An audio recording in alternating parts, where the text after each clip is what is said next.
into conflict, and that could happen.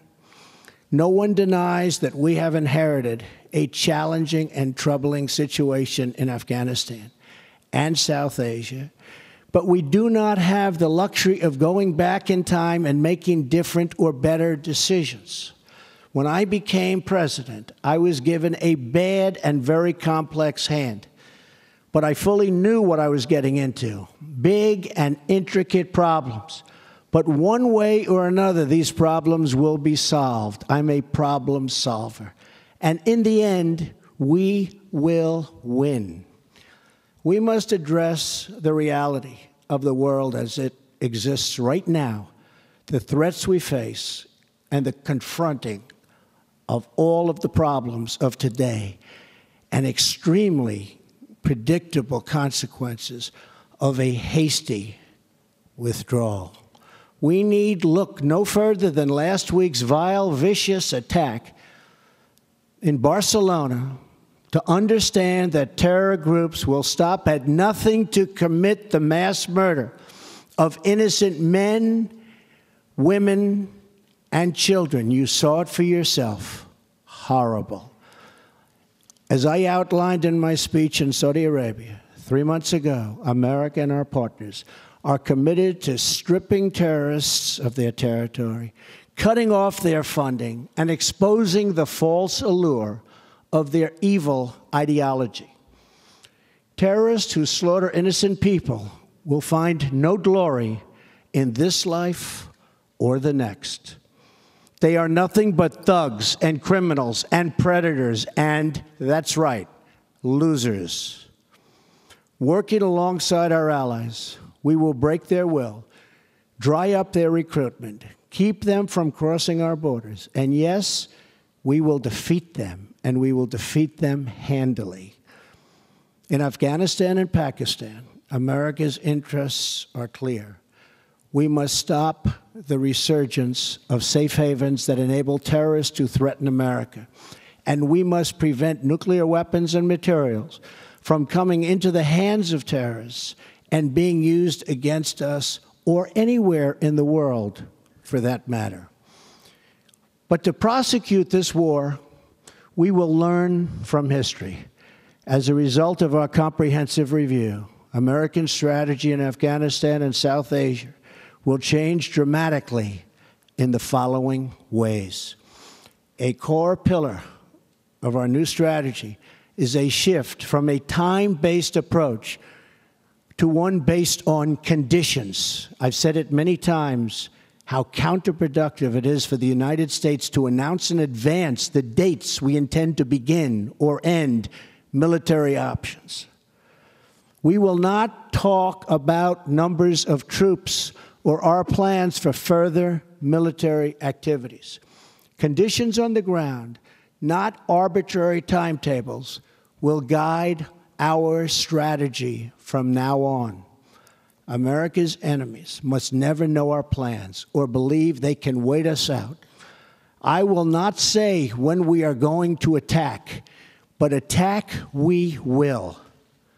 Another fundamental pillar of our new strategy is the integration of all instruments of American power, diplomatic, economic, and military, toward a successful outcome. Someday, after an effective military effort, perhaps it will be possible to have a political settlement that includes elements of the Taliban in Afghanistan. But nobody knows if or when that will ever happen. America will continue its support for the Afghan government and the Afghan military as they confront the Taliban in the field. Ultimately, it is up to the people of Afghanistan to take ownership of their future, to govern their society, and to achieve an everlasting peace. We are a partner and a friend, but we will not dictate to the Afghan people how to live or how to govern their own complex society. We are not nation building again. We are killing terrorists. The next pillar of our new strategy is to change the approach and how to deal with Pakistan. We can no longer be silent about Pakistan's safe havens for terrorist organizations, the Taliban, and other groups that pose a threat to the region and beyond. Pakistan has much to gain from partnering with our effort in Afghanistan. It has much to lose by continuing to harbor criminals and terrorists. In the past, Pakistan has been a valued partner.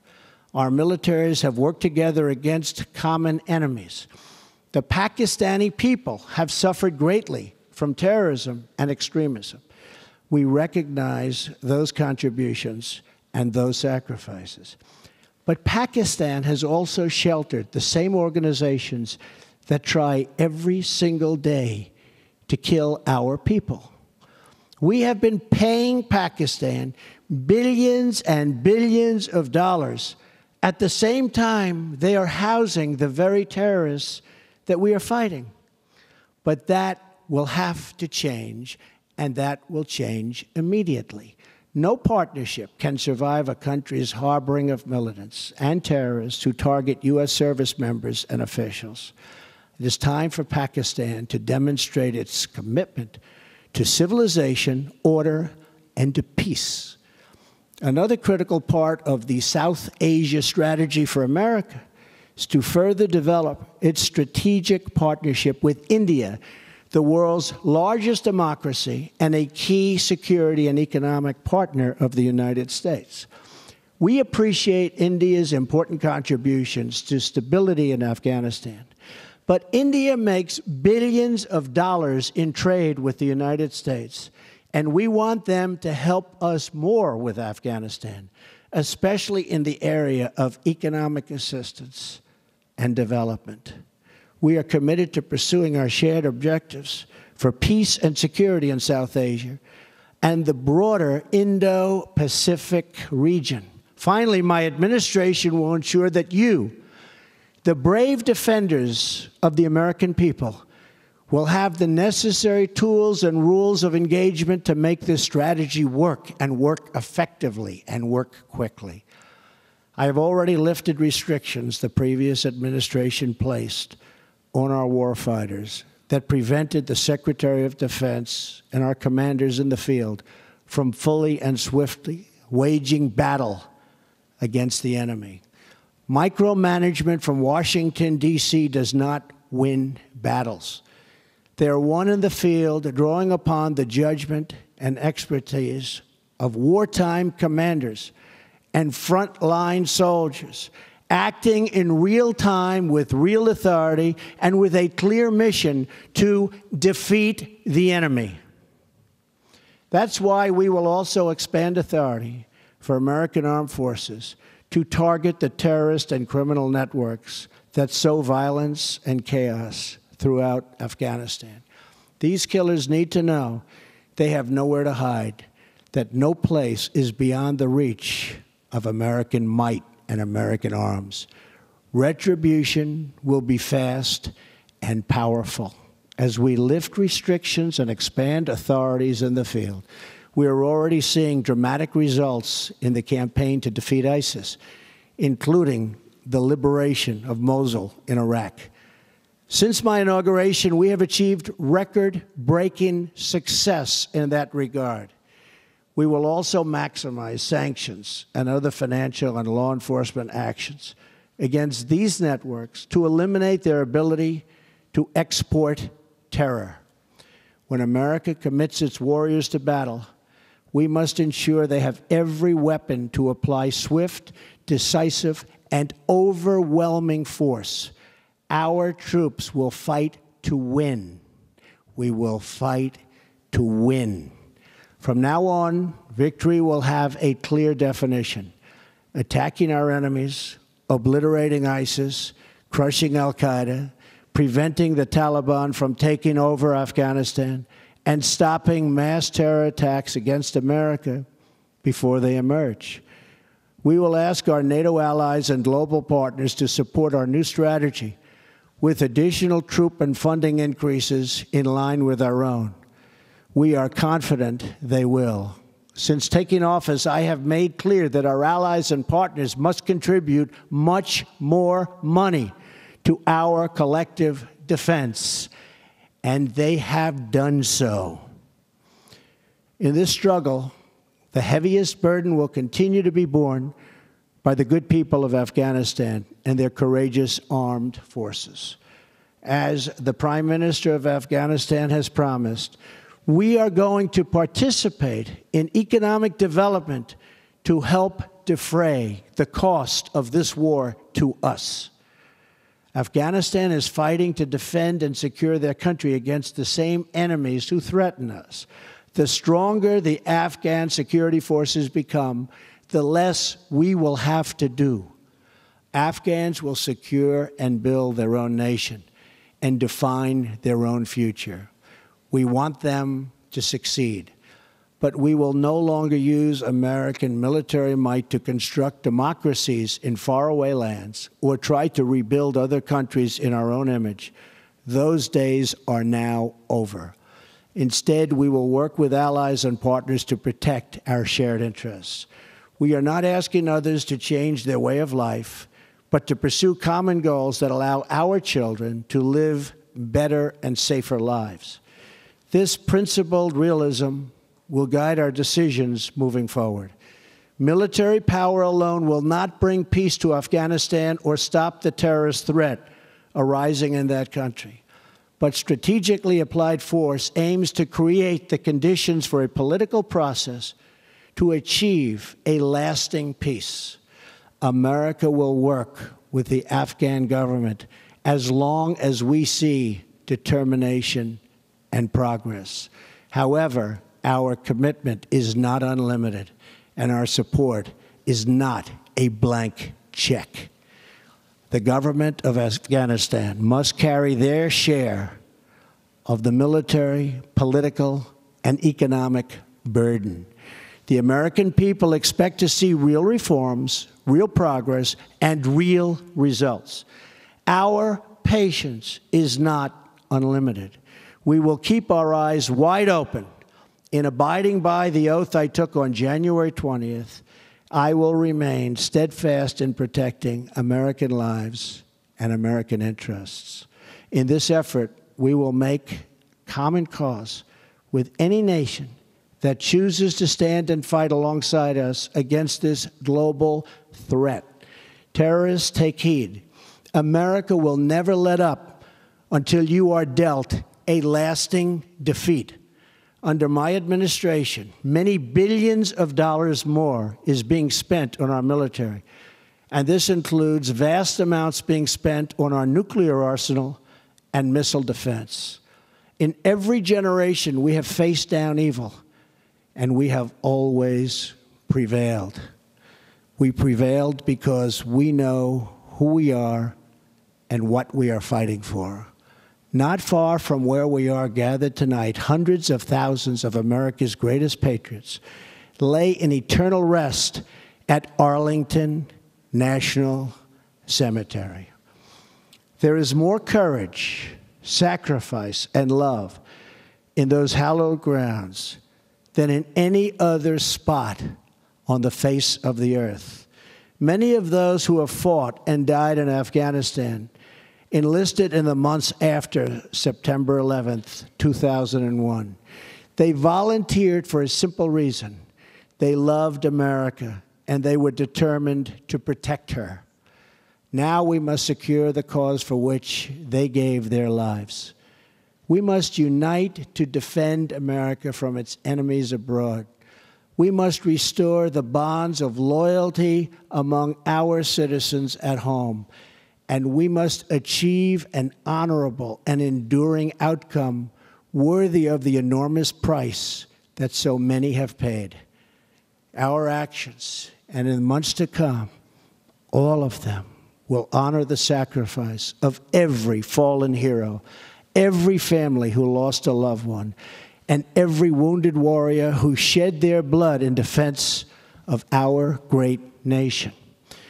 With our resolve, we will ensure that your service and that your families will bring about the defeat of our enemies and the arrival of peace. We will push onward to victory with power in our hearts, courage in our souls, and everlasting pride in each and every one of you. Thank you.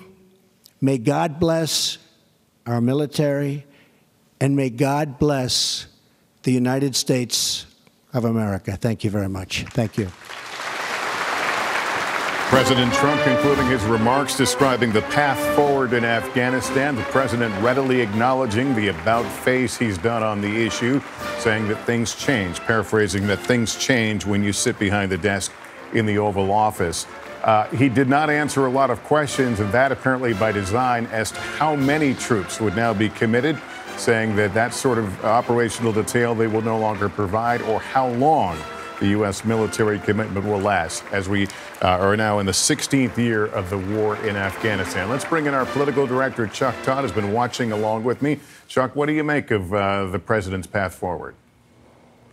You know, Lester, under the best of circumstances, I think selling a country on extending a war that has already lasted 16 years, and signaling more troops are going, and signaling that there is no end date, or no end date that I want to share with you, that would be a difficult task if he were extraordinarily popular president right now. It's even harder considering the sort of the wounds politically that he has, something that he did try to address a bit at the top of his remarks. But Lester, on the policy front, I think the most remarkable announcement he made was the rhetorical ratcheting up of pressure on Pakistan, not just talking about Pakistan being a safe harbor for these terrorists, but even inviting Pakistan's sworn enemy, India, to play an even bigger role in Afghanistan, which is really more of a threat to Pakistan. If you don't get your act together, we could actually stop working with you as an ally and work more with India. So I think the policy announcement and the most significant thing that he said tonight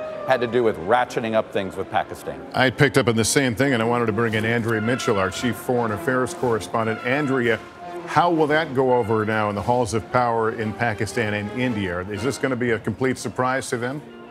It won't be a complete surprise because Secretary Tillerson did call both countries earlier today, but it is not going to be welcome. This pressure on Pakistan, and that is the obvious headline out of this, in addition to more troops going, and his policy reversal. This will not please his base, but I think he made a very cogent argument that there could not be a hasty withdrawal or complete withdrawal.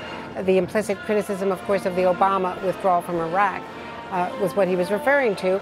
Also, the fact that he's going to get more commitments from the NATO allies, but saying that nation building is over. That is going to be a shock to the system in Afghanistan, because that is the one thing that both Bush and Obama did, which was to do a civil reconstruction, a great deal of it, in terms of the education and the infrastructure in Afghanistan. But a lot of that has now been lost as the Taliban has reclaimed so much of the country. All right, Andrea, and very quickly, let me go to Peter Alexander before we go off. Peter, the president had already more or less signed off on up to 4,000 more troops. Is that number likely still in play, even though they're not talking numbers now?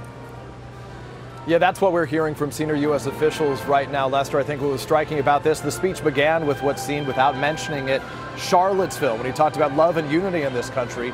But while the tone seemed very different tonight, it'll be interesting to see how he speaks tomorrow when we see him at a mega rally in Phoenix. Peter, thank you. More reaction to the president's announcement on your late local news, and a full wrap-up tomorrow morning on Today. For now, for our entire team, I'm Lester Holt, NBC News, New York. Have a good evening, everyone.